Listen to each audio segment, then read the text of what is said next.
Okay, I'm going to show you how to do number 14 today. First, we're going to start sketch, and we can draw on the top. Okay. If we have our rectangle tool. So we're pretty much creating a T cutout. Okay, so we need to start from the corner. Click and pull over. And I know by looking at my drawing, I've got 5 as the total length, but the top of the T, there's 1 left. Okay, so 5 minus 1 is 4.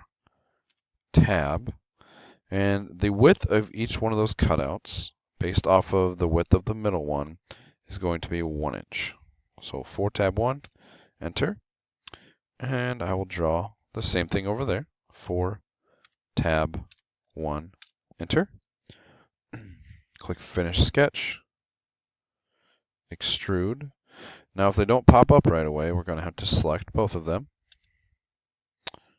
reverse the direction, and instead of 2, we have 1 left over, and click OK. Okay, so now we're going to have to draw the diagonal. Okay, and just like the other diagonals, there's probably only one side you can do it on.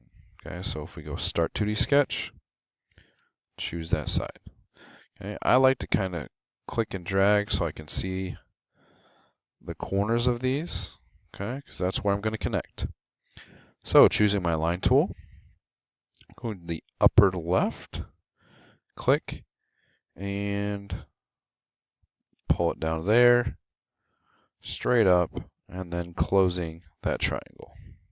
Okay, then I can hit escape. If you notice, I went from green dot,